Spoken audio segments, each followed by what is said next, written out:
Buenos días, estimados amigos. Mi tema de este encuentro es los temas escatológicos en la predicación de San Agustín. San Agustín es uno de los más grandes y universalmente más conocidos padres de la Iglesia y seguramente el más importante autor de la patrística latina. Este santo padre ha dejado en sus obras un legado teológico y espiritual que sigue influyendo la fe, la vida y el pensamiento de los cristianos modernos. En este video quisiera hablar sobre dos aspectos que, según mi opinión, caracterizan a la personalidad de San Agustín. Se trata de su servicio episcopal y su predicación. Todos nosotros lo conocemos como Agustín de Hipona. Esta ciudad, hoy conocida como Annaba en la Argelia actual, antiguamente se llamaba Hippo Regius y se encontraba en la provincia romana de Numidia. Era la sede episcopal de Agustín. La ciudad donde él ejercía su servicio episcopal se ha convertido para siempre en la parte inseparable de su nombre. Esto significa que ser obispo es lo que ha determinado a Agustín como su actividad principal en la vida y también ha determinado nuestra comprensión de él. Un obispo católico en los siglos IV y V tenía muchas tareas que le dictaron su rango eclesiástico y su función en la Iglesia. Celebraba la Eucaristía, presidía un tribunal eclesiástico que atendía casos civiles. Como su tarea más importante, Agustín consideraba la predicación. Su servicio del predicador, Agustín empezó ya como sacerdote en el año 392 por petición de su obispo Valerio. Aunque esto era contra el uso y costumbre de la Iglesia de África, el obispo otorgó al presbítero potestad para predicar a su presencia. Aquel que exponía en la iglesia el evangelio y comentaba las lecturas de la escritura era el mismo obispo. Nuestro autor, ya antes de ser sacerdote, tenía fama de ser gran orador y su obispo quería poner sus talentos y vastos conocimientos al servicio de la Iglesia Católica, amenazada en África por los grupos heréticos y cismáticos de los arianos, maniqueos y donatistas. Ya como obispo, Agustín se dedicó asiduamente a la predicación de palabra de Dios. Su actividad de predicador no se limitó solo a Hipona, sino predicó en diversas regiones de África romana. Después de Hipona, fue Cartago la ciudad donde más veces predicaba. Se sabe que predicaba regularmente todos los sábados y domingos. Durante los periodos litúrgicos, especialmente específicos como la Cuaresma, solía predicar cada día o incluso 2 veces al día. Se calcula que durante su ministerio de casi 40 años, pronunció aproximadamente 6.000 sermones. Los 600 sermones conservados representan apenas 10% de su obra homilética. Para entender bien los sermones de San Agustín, especialmente los sermones ad populum, sermones al pueblo, es necesario ponerlos en su contexto litúrgico. Casi todos son pronunciados después de las lecturas de la Sagrada Escritura. En todo caso, las homilías conservadas representan un corpus importante para conocer mejor la teología agustiniana. Hay que reconocer que durante mucho tiempo los sermones ad populum no llamaban mucha atención en la investigación científica de la obra agustiniana. A algunos estudiosos parecía que su contenido carecía de un valor profundamente teológico y doctrinal. Se creía que Agustín ya había dicho todo lo esencial en sus tratados grandes y por eso se dudaba que los sermones podrían contribuir en gran medida a la comprensión mayor de su teología. Pero al contrario, los sermones se han mostrado como las verdaderas minas de la teología agustiniana. En efecto, en algunos aspectos de la doctrina expuesta en los sermones se registra una profundización significativa con respecto al mismo tema presentado en los tratados mayores, como la ciudad de Dios, por ejemplo, aunque se podría objetar que a los sermones les falta la sistematicidad de los tratados grandes. Ellos tienen una ventaja enorme. En los sermones, Agustín teólogo y Agustín pastor están unidos perfectamente. El pastor se preocupa de exponer la doctrina eclesiástica en un lenguaje simple y comprensible a todos, revistiendo su enseñanza con las imágenes, símbolos, metáforas, con los ejemplos de las costumbres de la vida cotidiana, mientras el teólogo se esfuerza por no privar su instrucción de la altura teológico-especulativa que merecen las cuestiones que trata en sus sermones. Si se parte de la definición que la escatología es la palabra sobre las cosas últimas, ta eschata, la última realidad que compete el género humano es el reino de Dios.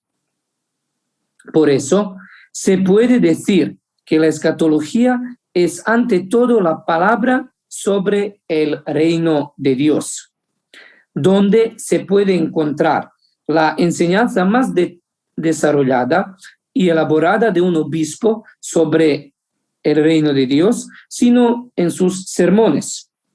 La tarea principal del obispo es anunciar a sus fieles la segunda venida de Cristo, la parusía, que inaugura la realización final y completa del reino de Dios.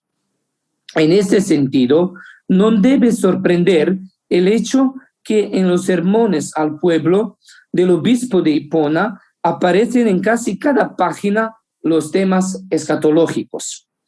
En los sermones al pueblo, el obispo Agustín no solo que anuncia con sus palabras, sino también testimonia vivamente sobre las realidades escatológicas que se esperan. El hiponense es un testigo de la resurrección futura y por eso su palabra dirigida a su rebaño es más un testimonio, una confesión, que un modo de convencer o persuadir. Aquí quiero presentar su enseñanza acerca del juicio final, tal como aparece expuesta en sus sermones al pueblo. Es solo una parte de vasta enseñanza sobre la doctrina escatológica de San Agustín. La cuestión del juicio final ocupaba y ocupa hasta hoy un lugar importante en la fe del pueblo cristiano. El evento determinante que inaugura el escatón es sin duda la resurrección universal de los muertos. Sin embargo, la mentalidad popular, el juicio final, se ha impuesto como el acontecimiento decisivo hasta tal punto que la segunda venida del Señor, Adventum Domini, se ha revestido en la venida del juez.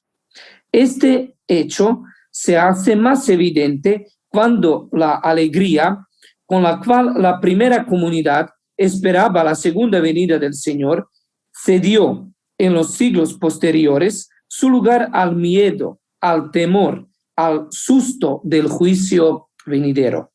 Así, los eventos que acompañan la segunda venida del Señor, como por ejemplo el fin del mundo, finis seculi, se identificaron con el juicio final. después del análisis minucioso de los textos de sermones que tratan el juicio final, se hace impresión del fuerte carácter jurídico de la enseñanza sobre el juicio final presentado en la predicación al pueblo. El hecho en sí mismo no implica nada negativo. Se trata de un jurista en sentido de gran conocedor del derecho humano y del sistema legal romano.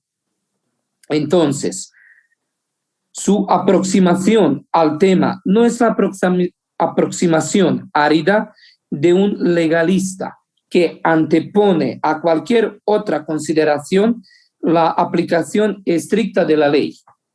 Al contrario, él no enfrenta el tema del juicio solo desde el punto de vista de un experto jurídico, sino sabe aprovechar en la mejor manera de su experiencia jurídica. Esta índole jurídica se manifiesta en la terminología, los ejemplos e imágenes prestados del sistema legal romano. Las imágenes y ejemplos prestados del mundo jurídico se deben considerar subordinados a su pensamiento teológico. De ninguna manera, la teología agustiniana, y en este sentido, también su escatología, no se deben interpretar a la luz de las nociones jurídicas. Es necesario entender y explicar las razones de la fuerte aproximación de Agustín al sistema legal romano en sus sermones al pueblo, cuando predica acerca del juicio final.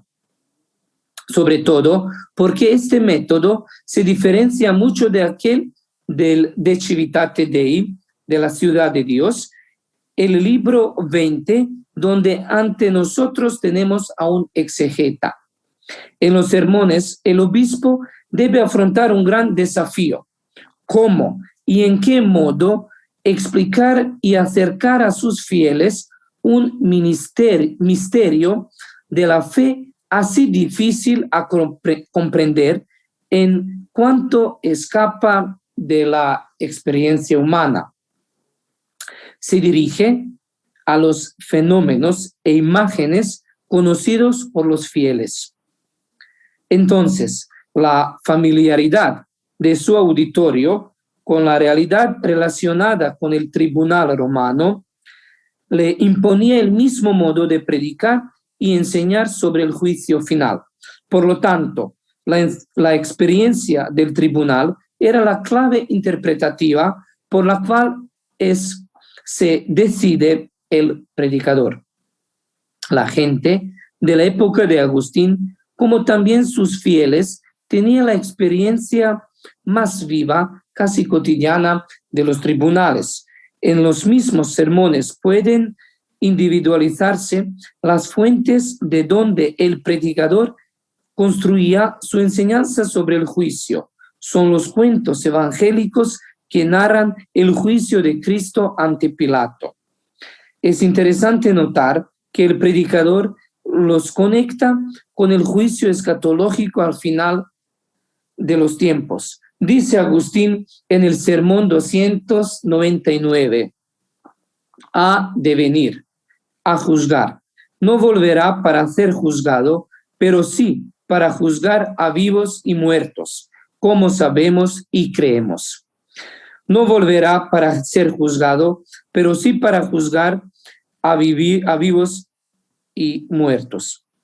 Luego, las lecturas litúrgicas de los mártires, de los procesos contra los mártires, que se grabaron fuertemente en la memoria del pueblo, contribuyeron mucho a la formación de la imagen del juez y la memoria colectiva del pueblo. En los sermones pronunciados en las fiestas de los mártires, y muchos de ellos contienen las citas directas de las actas de los mártires. Son frecuentes las descripciones del juez, iudex, que pronuncia la sentencia colectiva, es decir, para muchas personas condenadas. El mensaje que transmiten los relatos de las pasiones de los mártires es que a todos los hombres compete presentarse ante el juez para defender su causa. Pero el predicador subraya que el juez terreno tiene solo el poder temporal y su sentencia es de poca duración. En cambio, los cristianos deben prestar atención al juicio del juez divino, porque su sentencia tendrá la duración eterna. Otro factor importante, por una parte, es la formación jurídica de Agustín, su profundo conocimiento del derecho romano y la experiencia cotidiana en la audiencia episcopalis. Pero, por otra parte, la participación viva del pueblo en los procesos que se realizaban al aire libre en el foro. A través de esta participación, los fieles de Hipona, que eran mayormente la gente simple, podían recibir y comprender la instrucción del obispo sobre el juicio final. Agustín eligió los ejemplos bien conocidos a todos en la iglesia. En los sermones desfilan los funcionarios que hacen parte del sistema legal romano, los jueces, los abogados, el pregonero, preco en latín, que anunciaba la sentencia del juez.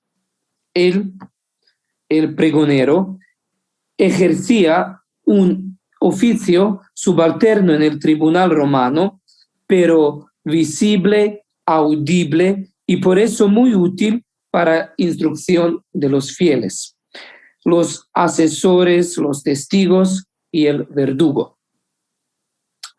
¿Cuánto es importante el sistema legal romano?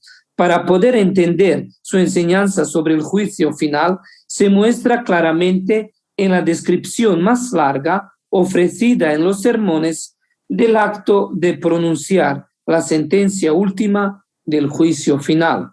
En el sermón 47, Agustín traza el procedimiento del juicio final, mencionando que el juez pronunciará su sentencia escribiéndola con su mano en la tablilla. Las dos partes interesadas no saben contra quién o a favor de quién se levantará su sentencia.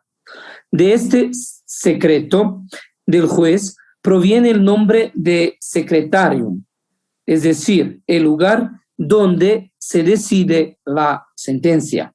Este pasaje no se podría descifrar sin tomar en consideración los elementos descritos del sistema legal romano conservados en Cicerón, por ejemplo, en su obra In Verem y también en la vida de San Cipriano.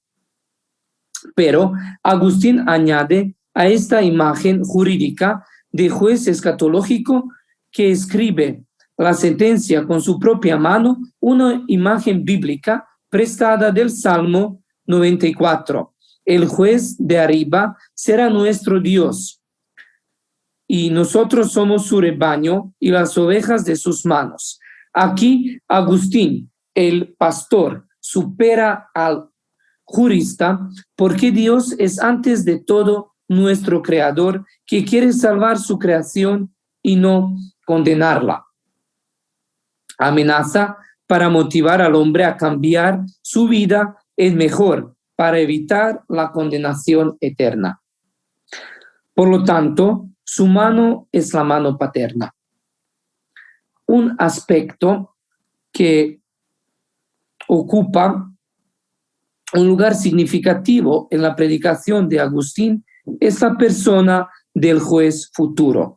El obispo de Hipona precisa la identidad y las características del juez escatológico. Es verdadero que también en la ciudad de Dios el juez escatológico se identifica con Cristo, pero está ausente completamente la interpretación cristológica, así bien elaborada en los sermones ad populum. Jesucristo vendrá a juzgar en cuanto Dios hombre, theántropos. Agustín lo argumenta haciendo referencia a las palabras de los ángeles dirigidas a los apóstoles. El mismo Jesús que ha sido tomado de entre vosotros y llevado al cielo, volverá como lo habéis visto marcharse al cielo.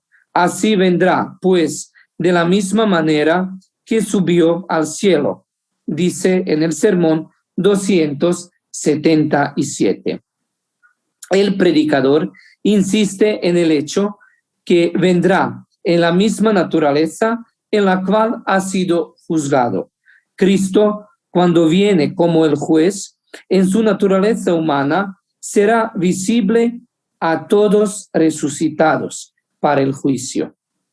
Agustín elabora su interpretación al pueblo basándose especialmente en la doctrina sobre dos naturalezas de Cristo, en su naturaleza divina, en la divinidad, en la cual es igual al Padre, no será visible a los malos porque esta visión está reservada solo para los justos después de la resurrección. En los sermones, Agustín, para indicar la naturaleza humana, la humanidad, utiliza la expresión forma servi. La misma expresión, es decir, el binomio forma servi, forma Dei, se encuentra también en De Trinitate, sobre la Trinidad, el primer libro, 13:28, cuando habla del juez escatológico. En este sentido, es importante observar la doctrina de doble función de Cristo, esta del abogado y aquella del juez. Aquel quien ahora es nuestro abogado e intercede para nosotros será nuestro juez. El obispo, para explicar la doble función, se sirve del ejemplo de la práctica jurídica del sistema legal romano, donde era posible que una misma persona asumiera sucesivamente las diversas funciones jurídicas. Así, si los clientes ya conocen el juez que era su abogado, pueden esperar que se pronuncie en su favor. Con este ejemplo, el predicador quería asegurar a sus fieles que el juez escatológico decidiera a su favor, lo que marca especialmente la predicación de Agustín sobre el juicio final y su fuerte carácter pastoral. Toda la enseñanza escatológica expuesta en los sermones no es simplemente una elaboración teórica de los argumentos teológicos, sino una verdadera estrategia desarrollada para enseñar a su rebaño cómo obtener, conquistar el reino de Dios. También se pone en evidencia la importancia de la caridad. El amor para Dios se expresa en las obras de caridad para los necesitados. Así, en un cierto sentido, la limosna se constituye como el criterio del juicio final. Durante la separación de los buenos de los malos, la sentencia del juicio será pronunciada también en la base de la generosidad mostrada hacia los necesitados. Por eso, la persona del pobre, pauper en latín, tiene un gran significado en la enseñanza escatológica de San Agustín. Solo una frase sería suficiente para ilustrarnos esta importancia. Dice San Agustín en el sermón 267. El pobre es la vía del cielo por la cual se va al Padre. El obispo de Hipona, en sus sermones, desarrolló el método para obtener o comprar la vida eterna, que él compara con una posesión fértil y riquísima, possessio fertilis e opulentísima. En este sentido, comercio o negocio cuenta mucho el pobre, que es laturarius, que en latín significa el portero, que transporta los bienes de los ricos al cielo. El medio más seguro de transporte de las riquezas de la tierra al cielo, según San Agustín, es el estómago de los pobres. Por esa razón, el obispo los llama a los compañeros de viaje, porque se deben ayudar mutuamente los pobres. Tienen necesidad de los ricos para sobrevivir aquí en la tierra, mientras los ricos tienen necesidad de los pobres para obtener el reino de Dios. Como condición necesaria para poder participar en el banquete escatológico, Agustín pone el vestido nupcial, que está tejido de las obras de la misericordia. Eso es solo un aspecto de la rica enseñanza escatológica de San Agustín, expuesta en sus sermones al pueblo. Muchísimas gracias por su atención y un grande saludo para todos desde Serbia. Muchísimas gracias.